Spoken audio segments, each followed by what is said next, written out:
2014 में एक कमेटी हुआ करती थी और उस कमेटी का नाम था IoT world forum architecture committee. Now this committee was led by Cisco, IBM वगैरह वगैरह वगैरह जैसी कंपनीज। अब इस कमेटी ने एक 7 layer IoT reference model suggest किया था या बेसिकली पब्लिश किया था। अब ये जो 7 लेयर IoT रेफरेंस मॉडल है, ये मॉडल कुछ ऐसे दिखता है। बट अगर आप एग्जाम के लिए वीडियो देख रहे हो तो एग्जाम में आपको इतना ज़्यादा फैंसी डायग्राम ड्रॉ करने की ज़रूरत नहीं है। एग्जाम में आप या तो ये डायग्राम ड्रॉ कर सकते हो या तो मेरे नोट्स के अंदर जो डायग्राम दिया गया है वो डायग्राम ड्रॉ कर सकते हो। ये वाला डायग्राम मैंने बस आपको समझाने के लिए दिखाया था। अब अगर आपको इस डायग्राम को समझना है या अगर आपको इन सारे लेयर्स को समझना है तो ऐसा करने के लिए आपको एक कहानी समझनी पड़ेगी और वो कहानी ये है। इमेजिन करो कि एक स्मार्ट वॉच है। अब आजकल के ज़माने में जो स्मार्ट वॉच होता है वो जिस इंसान के ऊपर लगाया गया है उस इंसान के बारे में लगभग सारी की सारी चीज़ें बता देता है। जैसे कि फॉर एग्जांपल वो उसका हार्ट रेट बता देगा या ECG या ऑक्सीजन लेवल वो बता देगा या एक दिन के अंदर कितनी कैलोरीज वो बर्न कर रहा है वो भी बता देगा। तो बेसिकली एक स्मार्ट वॉच जिस इंसान के ऊपर वो लगाया गया है उस इंसान के बारे में सारी की सारी चीज़ें बता देता है। अब इमेजिन करो कि एक इंसान के पास एक स्मार्ट वॉच है, राइट। अब ये जो स्मार्ट वॉच है वो उसके मोबाइल के साथ कनेक्टेड है, मे बी वाया ब्लूटूथ, और ये जो मोबाइल है वो इंटरनेट से कनेक्टेड है। अब होता क्या है कि ये जो स्मार्ट वॉच है, जिस इंसान के ऊपर ये स्मार्ट वॉच अटैच किया गया है, ये स्मार्ट वॉच उस इंसान का सारा डेटा लेगा, राइट। अब ये जो डेटा स्मार्ट वॉच ने लिया है, इस डेटा को वो मोबाइल को देगा और ये डेटा वाया इंटरनेट क्लाउड के ऊपर स्टोर होगा। ओके, अब क्लाउड जो है वो इस डेटा के ऊपर प्रोसेसिंग करेगा, मतलब क्लाउड जो है वो इस डेटा के ऊपर बिग डेटा एनालिटिक्स परफॉर्म करेगा। अब ये जो पूरा का पूरा प्रोसेस है ये सिर्फ और सिर्फ एक बार नहीं होने वाला, ये प्रोसेस बार बार होगा। बार बार स्मार्ट वॉच उस इंसान का डेटा कलेक्ट करेगा और वाया वो डेटा क्लाउड के ऊपर स्टोर होगा और जितने भी बार वो डेटा आएगा उतने बार उस डेटा के ऊपर बिग डेटा एनालिटिक्स परफॉर्म होने वाला है। अब आए हुए डेटा के ऊपर बिग डेटा एनालिटिक्स परफॉर्म होता है, इसका मतलब क्या होता है? इसका मतलब ये होता है कि जो भी डेटा आता है उस डेटा को एक विजुअल फॉर्म में कन्वर्ट किया जाता है, may be in form of a pie chart, may be in form of a bar graph, right. और जो भी पैरामीटर्स के ऊपर वो डेटा आया है, तो अगर उन पैरामीटर्स में से कुछ पैरामीटर्स या सारे के सारे पैरामीटर्स अगर एक थ्रेशोल्ड से नीचे चले जाते हैं या एक थ्रेशोल्ड से ऊपर चले जाते हैं, तो उन पैरामीटर्स के ऊपर जो रिपोर्ट्स बने हैं जो कि in form of pie chart या बार ग्राफ होंगे, वो रिपोर्ट्स उस इंसान के डॉक्टर को दिए जाएंगे। लेट्स से फॉर एग्जांपल अगर सपोज उस इंसान का ऑक्सीजन लेवल कम हो जाता है, नॉर्मली 97 98 रहना चाहिए, लेट्स से फॉर एग्जांपल मान लेते हैं वो 94 या 93 हो गया, तो जो वो ऑक्सीजन लेवल के ऊपर रिपोर्ट बना हुआ होगा या उस इंसान के मे बी बाकी के रिपोर्ट्स भी जो कि in form of pie chart या बार ग्राफ वगैरह वगैरह होंगे, मतलब बेसिकली एक विजुअल फॉर्म में होंगे, वो सारे के सारे रिपोर्ट्स डॉक्टर को दिए जाएंगे। तो ये होता है। अब ये जो डॉक्टर है वो अपने कैबिन में बैठा हुआ होगा या हॉस्पिटल में बैठा हुआ होगा और ये जो सारे के सारे रिपोर्ट्स है वो उसको दे दिए जाएंगे। अब ऐसा नहीं है कि हमेशा ये सारे के सारे रिपोर्ट्स उसको दे दिए जाएंगे। अगर रिपोर्ट सारे के सारे नॉर्मल है तो क्यों ये सारे के सारे रिपोर्ट्स उस डॉक्टर को देकर उस डॉक्टर को डिस्टर्ब करना? ये रिपोर्ट्स उस डॉक्टर को सिर्फ और सिर्फ 2 सिचुएशंस के अंडर मिलेंगे। सिचुएशन नंबर 1 इज अगर कोई चीज़ या कोई पैरामीटर थ्रेशोल्ड के नीचे या ऊपर चला जाता है, तो जैसे हमारे ऑक्सीजन लेवल के केस में हुआ था।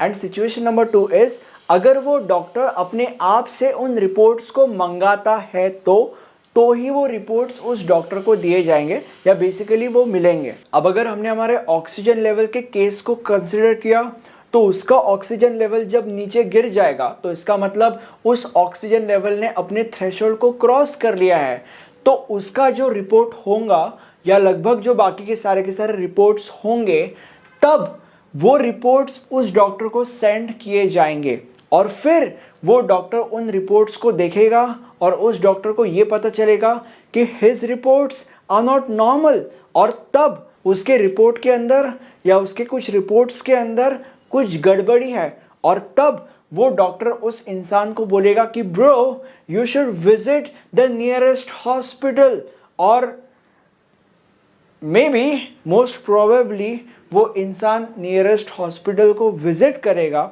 और उससे उस इंसान की जान बच सकती है। तो बेसिकली ये कहानी है। अब ये जो कहानी हमने अभी तक समझी है, उस कहानी के मदद से हम इन सारे के सारे लेयर्स का अभ्यास कर सकते हैं। सबसे पहला layer is physical device and controller. इस लेयर के अंदर वो सारे के सारे डिवाइसेस आते हैं जो डिवाइसेस इंफॉर्मेशन को सेंड और रिसीव कर सकते हैं। और ये जो डिवाइसेस होते हैं, इन डिवाइसेस के ऊपर साइज़ की कोई लिमिट नहीं होती। मतलब ये डिवाइस एक चिप भी हो सकता है और ये डिवाइस लिटरली एक कार भी हो सकती है। इन डिवाइसेस के ऊपर साइज़ की कोई भी लिमिट नहीं होती। अब अगर सपोज हमारा एग्जाम्पल कंसिडर किया जाए तो हमारे एग्जाम्पल के अंदर कौन से ऐसे डिवाइसेस हैं जो इन्फॉर्मेशन को सेंड और रिसीव कर सकते हैं? स्मार्ट वॉच और मोबाइल, राइट। सेकेंड लेयर के ऊपर जंप करते हैं विच इज़ कनेक्टिविटी। अब कनेक्टिविटी इस लेयर का सबसे इंपॉर्टेंट फंक्शन ये होता है कि टाइमली ट्रांसमिशन ऑफ डेटा। अब ऐसा करने के लिए वो कनेक्टिविटी का इस्तेमाल करेगा। अब अगर सपोज हमारे एग्जाम्पल की अगर हमने बात की तो यहाँ पे कनेक्टिविटी के लिए हम क्या यूज़ कर रहे हैं, या ऐसी कौन सी चीज़ें हैं जिनके मदद से टाइमली ट्रांसमिशन ऑफ डेटा हो सकता है? एक है ब्लूटूथ जो स्मार्ट वॉच और मोबाइल के बीच में यूज़ हो रहा है, एंड सेकेंड इज़ इंटरनेट जो मोबाइल और क्लाउड के बीच में यूज़ हो रहा है। अब हम अगले लेयर के ऊपर जंप करते हैं which is the third layer, that is edge computer. इस लेयर के अंदर आने वाले डेटा को प्रोसेस किया जाता है, उसको इंस्पेक्ट किया जाता है और उस डेटा के ऊपर थ्रेशोल्डिंग परफॉर्म की जाती है। थ्रेशोल्डिंग का मतलब बेसिकली ये देखा जाता है कि वो डेटा थ्रेशोल्ड से नीचे या ऊपर जा रहा है क्या। और जो भी डेटा इस लेयर के अंदर आता है, इस डेटा को एक ऐसे फॉर्म में कन्वर्ट किया जाता है जो फॉर्म जो आगे के लेयर्स है वो लेयर्स समझ सके। अब अगर हमने हमारे एग्जाम्पल की अगर बात की तो हमारे एग्जाम्पल के अंदर कौन सी ऐसी चीज़ें जो ये सारी की सारी चीज़ें परफॉर्म कर रही है, या जो इन सारी की सारी चीज़ों में से एटलीस्ट कुछ चीज़ें परफॉर्म कर पा रही है? And the answer is big data analytics. अब हम अगले लेयर के ऊपर जंप करते हैं which is data accumulation. Data accumulation, यहाँ पे सिंपली डेटा या इंफॉर्मेशन स्टोर किया जाता है और जो जब चाहे तब इस डेटा या इंफॉर्मेशन को एक्सेस कर सकता है यहाँ से। अब अगर हमारे एग्जाम्पल की बात करें तो यहाँ पे ये सारी चीज़ें किसके साथ हो रही है? ये बेसिकली डेटा या इंफॉर्मेशन हम कहाँ पे स्टोर कर रहे हैं? And the answer is cloud. अब अगले लेयर के ऊपर जंप करते हैं विच इज़ डेटा एब्स्ट्रैक्शन। इस लेयर के अंदर डेटा को प्रोटेक्ट और सिक्योर किया जाता है और इस लेयर के अंदर डेटा के ऊपर फिल्टरिंग, सिलेक्टिंग और प्रोजेक्टिंग जैसे ऑपरेशंस परफॉर्म किए जाता है। अगर आसान भाषा में मैं तुम्हें बताऊँ तो इस लेयर के अंदर डेटा का सेग्रीगेशन होता है, ऐसा भी तुम कह सकते हो। अगर हमारा एग्जाम्पल अगर हमने कंसिडर किया तो जो डॉक्टर है उसको सारे के सारे पेशेंट्स का डेटा एकदम से नहीं मिल जाएगा। बेसिकली अगर सपोज डॉक्टर ने ओमार का डेटा मंगाया है तो उसको ओमार का डेटा मिलेगा। अगर डॉक्टर ने जैस्मिन का डेटा मंगाया है तो उसको जैस्मिन का डेटा मिलेगा। तो बेसिकली यहाँ पे सारी की सारी चीज़ें क्यों हो पा रही है? क्योंकि यहाँ पे डेटा सेग्रीगेट किया गया है, इसीलिए सारी की सारी चीज़ें हो पा रही है, या इसीलिए डॉक्टर को उस पेशेंट का डेटा मिल रहा है जिस पेशेंट का डेटा उसने मंगाया है।